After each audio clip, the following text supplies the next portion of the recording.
Good afternoon, ladies and gentlemen. Welcome back to Gamester TV2. We're live with the grand final of the New Zealand Championship League Canterbury Regional Tournament.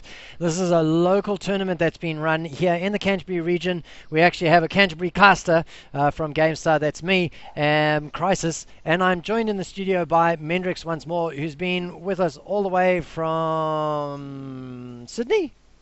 Melbourne. Sydney, that's right. Sydney, there you go. I'm Sydney. All the way from Sydney. So he's not regional, and he's pretty much gloating over what happened in the rugby last night, even though they didn't actually win. Pretty much, yeah. All right, so we're into the Champion Select. The two teams who've made it into the grand final are Suddenly Citrus and Teemo. Suddenly Citrus is unbeaten so far, and they're represented by Elmo, Dirty Dan, Oven, Zizik, Slobnob. And for the red team in the first of this best of five, we've got Teemo, who are represented by Icy, +1, Crow. I want to say XGK, but it's not really. It's just King Stallion, and Reuven, who rhymes with Reuben. And can be confused for Riven. And can be confused for Riven, especially when I pronounce it with my flattened Canterbury accent, which is not really a true Canterbury accent because I do have that South African influence.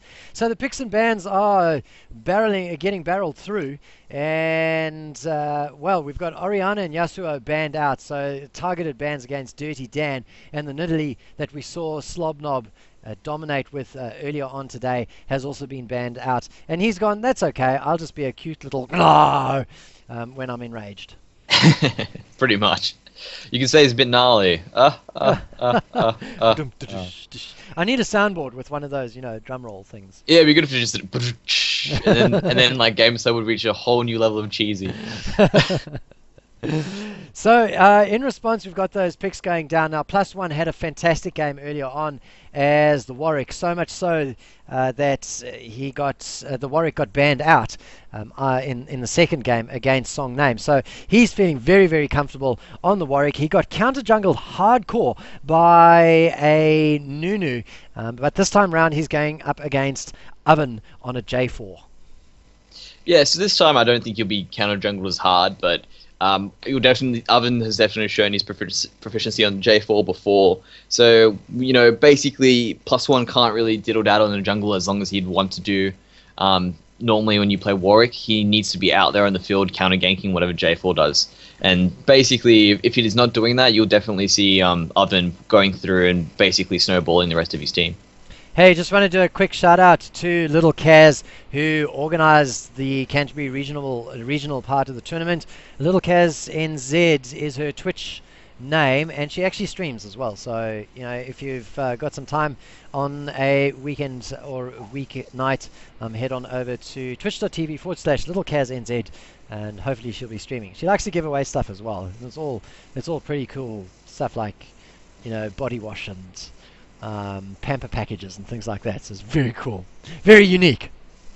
I do like pamper packages here and there just to chill out inside. Seriously, guys, if you think sitting in a bath full of all these beautiful little things and is for women, no, men, it's fantastic for men. I think you should try it sometime, guys. That's an image I'm going to keep out of my head, is Mendrix in a bath. So let's have a look at these lane matchups. We have in the top lane Icy as the Mundo, going where he pleases, going up against Slobnob's Gnar. Now we don't know anything about Icy's Mundo, but we do know a little bit about Slobnob on Gnar.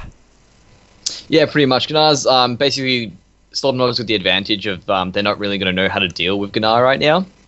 Some would say that Slobnob's got the disadvantage of not knowing how Gnar works. But if you play generally, if you play about 3 to 4 games, 5 games, you get the general gist of what you need to do. You need about roughly 30, 50 games to really pick up those fine little things that people like to call plays when you see people who really know their champions and how to get really good at them. Well, I wonder how many games Slobnob has actually played himself on Gnar, and how many times Icy has been facing a Gnar. If he was playing in solo queue at any point during the last week or so, he would have probably gone up against a lot of Gnars.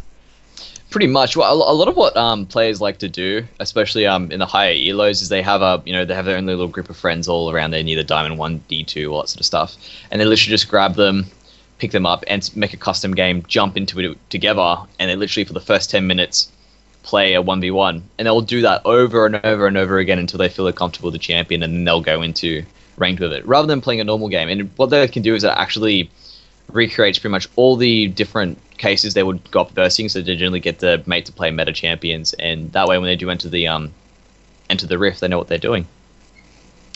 Okay, so if we look at the team comp of Teemo, would you go so far as to call it a protected Cogmore? I would go quite far to say that it is Protect the Cogmore. They have got a lot of, basically they've got the intervention from Kale, they've got the lockdown from +1, they've got the meat shield in the Mundo, and they've got the box in the Thresh. So they definitely have a lot of protection in going into King Stallion right now, and they're definitely looking to him to protect the team, because really, he's the big damage dealer. Obviously, in the very, very late game, Kale will start to come through, but because of those recent AP ratio nerfs and the nerfs to her attack speed, she doesn't ramp up as quickly as she used to anymore. So you'll find that we need to wait quite into the late game until she becomes very relevant.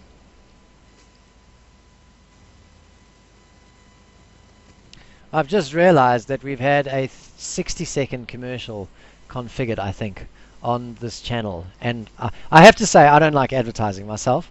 So I'm sorry about that, ladies and gentlemen. So I've changed it down to a 30-second commercial. Just being very nice to you guys. Look, we're going to make this nice. Just because you've got to avoid that. Okay, let's have a look at the skin battle. We've got two skins across the top. We've got Warring Kingdoms Jarvan 4 and the Blacksworn Morgana, and they're going up against just two skins at the bottom lane, Riot Kale and Lion Dance Cogmore. So if I were to go for a pick there, I'm going to go with Teemo winning the skin battle there with the Riot Kale. Pretty much the Riot Kale. I can't wait. I haven't seen this skin yet. I've seen a little displays, and it looks amazing. I love how it's got like the little helicopter pads coming through. It looks kind of Avatar-ish. I remember in the movie, they used to have those helicopters with the rotating wings on the side. That looks amazing, in my opinion. Yeah, it's very, very cool. So I wonder if Crow will do us a favor and do a couple of emotes.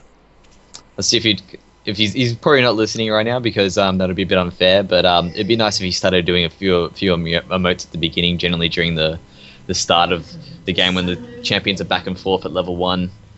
They see each other and they start emoting just for some fun. It'd be very nice if they did that. Nice there, flying along holding a giant dildo.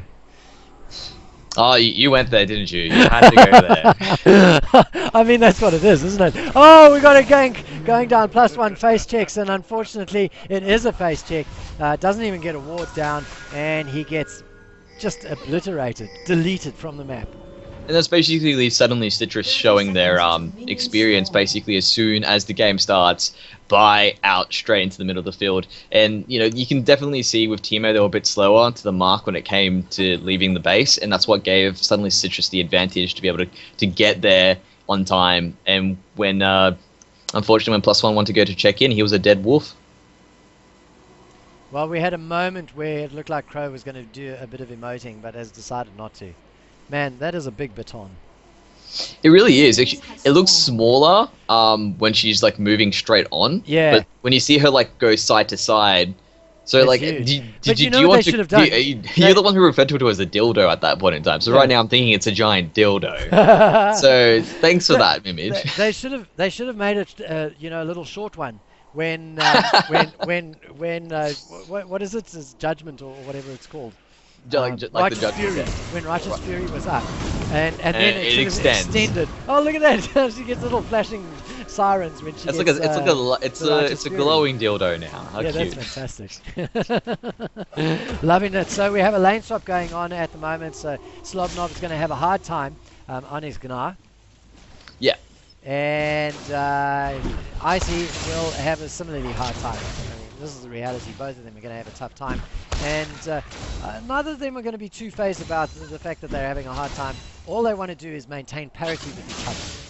Pretty much. Teemo's basically saying to themselves right now, look, we can't beat these guys straight up. This is why we need to do the lane swap.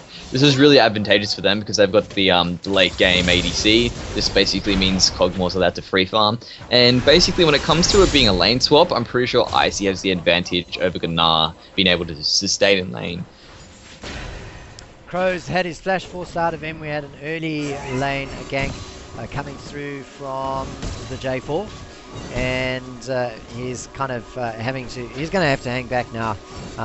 We did see Dirty Dan yesterday, I think, saw him playing the Syndra, and he was just such a pain. Holding off his stun, there you go, gets his stun down, and just makes sure that Crow uses up all of his pots, so that when he decides that he wants to go in, possibly when he gets that 6, he's just going to monster him down. Pretty much, yeah. I'm surprised that a lot of Teemo have actually started with boots and pots right now. As you can see, if you look in the Mundo, he's got boots and pots, and he's decided, even though they were going to do the lane swap, I imagine they would have decided to do the lane swap before the game even started. It would be more advantageous for him to actually go into the Dorian's shield, but as you can see right now, the Ignite has gone down the Crow a little bit enough to pick it away, and it looks like the red buff picks up the kill in the mid lane right now, going on to Oven. As you can see now, it's a 2-0 lead, and it looks like there's a lot of damage going down right now onto the top turret right now. It looks like they're using the power of that Hunter's Calling that Lord provides. Slob playing very carefully, and looks like Oven has come on down for support. So basically, that's them trying to utilize their. Oh, here goes looks like he's he jumped gets in. the roar down, and King Stallion uses both of his summoners to try and get away. Unfortunately, it's not enough. It's a 2 versus 3 here at this stage. Slobnob takes a little bit of damage as a result of the Cathian surprise, but that was very well timed there in terms of the enragement or the enrage on Slobnob. And basically they're showing, his proficiency with Gnar already. I imagine he would have played a lot of games before he even decided to break it out into this. Or maybe he's just, still figuring him out as time goes on. But that's clearly, obviously, one of the big advantages is that he becomes a very tanky monster when he pops that up. And basically he's done it to his advantage to get an easy kill and take more control of this game. Alright, just a quick apology to Sebisaur and the fact that I had forgotten to change my overlay. We got straight into the casting. We wanted to have a look at the Kale, and I got distracted. So I'm broadcasting this at 1080p or 720p. So if it's blurry on your screen, it's because you're looking at it at medium level, as opposed to at high level. So just it should fix up over time, doesn't it? No, it doesn't fix up over time. You've got to change it to high level. And I think the problem is as a Twitch partner, it automatically transcodes the stuff down, and in order to get access to the high res, you've got. Oh, hang on, there's a gank in the middle lane. As Crow gets, he's not level 4 yet. He's taken a lot of damage, but he manages to walk away. It's just super effective ganks from Oven going down in that middle lane. Meanwhile, we've got a reply in 2 turrets getting taken down. So 1 down for blue and 1 down for the red team. Yeah, definitely in this case it's actually in the advantage of suddenly Citrus at the moment, purely because they were able to take down that turret without any help from their jungler, and whereas in the other situation they had their jungler there, and looks like Riven's been caught out there by Slobnob in that situation. He's about to transform into a giant monster as they try to chase down the King Stallion right now. He wasn't able to quite hop onto them as he likes to, but he's slowed down a little bit now, trying to chase down this Cogmore. Looks like Oven's making his way there quickly. He's got those mobility boots already, and he looks like he's used his EQ. Dirty Dan wants to join the fight. Give me some assist kills there. Look at this. Even Sizik's joining in on the fight, throwing out his Ardent Blaze there, and basically being able to pick up even more assists. That's basically 4 assists there. That's like 50 gold on all of them that they've all managed to add on top of that, just purely from assists. Well, actually not. If you think about it in terms of assists, they've added on 150 gold, because you generally pick about 50 gold each. And now it looks like they managed to pick up a lot of momentum here in the mid lane, and they're going to take the mid turret as well for it. Oh, I think what's probably happened is, although I'm broadcasting at 720p, I might have my bitrate a little bit too low to conserve bandwidth, so that's why it is a little blurry. I'll see about turning the bitrate up in the next game for Sebisaur, because it's concern signal. Yeah, pretty much. So 6-0 at 7.5 minutes, and the first dragon going the way of the blue team. We've got an ulti going down onto tanky Mr. Mundo. He's not really very tanky at this stage, but Dirty Dan picks up that kill beautifully. It's 7-0 at the moment. It is a messy team fight right now between the two. Flashes all over the place. Dirty Dan running for his life. The Bloodlust keeping him exposed, but he turns around, uses the stun, +1 has to flash away after getting his Q down, and King Stallion is going to get taken down. The Cathian surprise Well, he's hoping to pick up Dirty Dan, but unfortunately just too far away. Meanwhile, it's not quite over yet. Oven looking for a kill on Crow, gets the slowdown and manages to walk away, float away. Well, not after blowing the flash as well. So basically, very well done there by Avon to keep the chase going and pulling even more summoners out of the KO there. That leaves her susceptible in the mid lane as well with her tower down. So I expect to see Oven, try to get back. Oh, Slobnov has gone Gnar, sorry, and is taking on his opponent. Icy decides to go and he pops his ulti, but unfortunately Slobnov gets his killing spree out of that little engage. Yeah, basically a bit late for Icy to pop his ultimate there with the Ignite ticking, so basically the healing reduction was halved, and Slobnov was just easily able to just take him out already, because he's already picked up 2 kills from that, so that adds up to 3 kills now, adding the lead to 10-0, and it's already a 7k gold lead at the 9-minute mark. So basically, suddenly Citrus definitely establishing the dominant side right now. Yeah, just the one bright light for Teemo was taking down their turret early on, and you kind of get the feeling that that's really the only thing they can do is get objectives via some kind of speedy, sneaky moves, because when they face up against suddenly Citrus, they're getting dominated. Pretty much, yeah. That basically getting that early tower actually played against them as well, because when that dragon fight broke out, Zizik was level 6 and King Stallion was only level 4. You basically had these under-leveled players trying to come through and contest a dragon, and after they had taken it, they basically went in for a kill on the mid lane. Crow, who popped his invulnerability. He's been locked down though. +1 comes in to try and spoil the party, but the focus on Dirty Dan is not taken. Well, from Dirty Dan's focus on Crow isn't distracted at all by getting locked down like that, and he pops his ulti on him, takes him down, smacks him with some black balls. That sounded a bit wrong there when you said smacks him with some black balls, but basically, looks like +1's in danger right now. I mean, in the context of the fact that he's running around with a turbo. Exactly. Oh god. So, looks like, oh, you got me laughing right now. That's suddenly Citrus wasting no time. Exactly. For suddenly Citrus to take down the turret. They're focusing now on the inhib turret of their opponents. It's 12-0, 10 minutes and 30 seconds gone by, and their gold lead is almost double at 20,000 versus 11. And they're not stopping with the siege right now. They've already blown the ultimate of Icy. Looks like they've forced a good friend here. It looks like Slobnov's jumped in now, flashes onto King Stallion. They're putting the damage out straight away. There's a shutdown from Riven onto Dirty Dan. Looks like they've managed to take out the Cogmore right now. Slobnov's still going through, trying to get onto Riven right now. The turret is now starting to attack them. They're sitting there in a very bad spot. They're caught between a rock and a hard place right now. Jump over the edge, managing to escape at the last second. Zizik blocking that cleaver and stopping her from getting through. Looks like the burst damage is huge. Oven's come back into the fight. Looks like Crow's here to join it too, but the damage from Zizik is too good. That boomerang from Gnar was amazing at the end. Looks like the Warwick has come through and stop Zizik from moving around and locking him down with his ulti. Now he's picking him through. He's got his last going. Slobnod is still alive and he's walking away right now. Looks like he's just going to jump over the edge. Wow, Gnar is a really mobile champion when he's that little thing. Yeah, he's too slippery to be grabbed. Oven manages to walk away as well. Syndra has spawned in the meantime and will push that lane up. And Teemo will kind of take stock at what happened. Successful defense there of their inhib turret. Yes, a very successful defense there, but still they managed, I'm pretty sure, by the looks of things, suddenly Citrus came out on top with more kills there still, even though there was a dive onto their tower.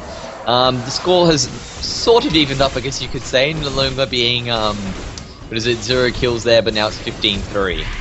It looks like Dirty Dan's come through, throwing a stun out in the middle there, trying to sort of cut them off. Looks like the Dark Binding has made it onto Mundo. Nice EQ onto Riven by Oven. Looks like he's chasing through. He has used his Cataclysm onto +1. +1 is still pretty tanky, trying to get through. Slobnov is there to pick up a double kill onto Warwick. Looks like the Dark Binding is being dodged out by Icy, and G King Stallion, Icy, and Crow are just getting out of there right now. Wow.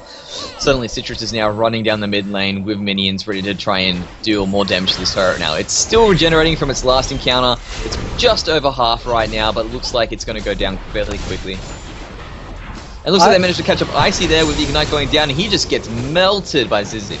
Apparently he was on Facebook, which is which is not the place where you want to be when the fields of justice is where the focus is. So it's a 5 versus 4 at the moment. The stuns go down onto Kale and onto Thresh, and well, that was a nice little sort of initiation from Slobnob, but the rest of his team isn't actually interested in getting the kills once you run away, and I think they are going to go for a 15-minute Baron. Well, you know, that's how they're going to go. They can try to go for a 15-minute Baron at 13 minutes and 20 seconds. I guess at least Citrus is good enough. They can just summon Baron I'm at saying, will. like, we're approaching the 15 minute mark, and so they're getting themselves out there, and they're going to position themselves to try for a 15-minute Baron. It'd be hilarious if they got to Baron and just decided to spawn prematurely just because they were there. Just like, look, dude, we got this game in the bag. Just show up for us right now. Suddenly, Baron. Suddenly Baron, pretty much. But looks at things, there seems to be a sort of base race going on here. I don't think Teemo has a chance of winning it right now, as there are super minions clawing down this lane. Looks like Dirty Dan's going to do there and basically 5v1 their entire team just to keep them held off. And basically the situation now... I mean, he can't necessarily 5v1 them, but he can stun all 5 of them and prevent them from blue pilling to... I wonder if they're throwing the game. I think they might be at this point that they're saying, look, you know, we can't win this. We've still got 6 minutes until we can respond. Or maybe they just decided, look, we need to base race. This is our only opportunity to do it. Looks like the damage from Dirty Dan is too much and it's not enough. He has come through using the intervention to survive against that turret right there. Looks like beautiful stun +1 onto +1 from Dirty Dan interrupts the suppression, which in my opinion should actually be uninterruptible, but nevertheless he gets it down and interrupted. Meanwhile in the base, Big Knife has appeared with Oven and Zizix, and they're going to take down this Nexus turret and then kill the Nexus very quickly. Pretty much. Unfortunately for Teemo, they can't even surrender at this point. They're just sitting there letting it, taking it down. And unfortunately for them, this game has gone down very quickly. Maybe in the next match, this is a best of 5. Teemo can show their colours and really come through. Ouch. Very ouch. 15-minute game. Wow, Oven's so 309. Looks like the feeders in this game are Elmo and Zizik. Come on, guys, pick up the game. Sorry, and Dirty Dan. Guys, pick up your game here. Like. So suddenly Citrix have thrown down the gauntlet. Let's see if Teemo is able to come back. I've got an invite to the next game straight away, so going to head on over there in just a moment. But I'm going to drop the stream just for about a minute, ladies and gentlemen, so that I can increase my bitrate and maybe improve the quality of the stream that's going out. So stay tuned. This is Crisis and Mendrix. We'll be back soon.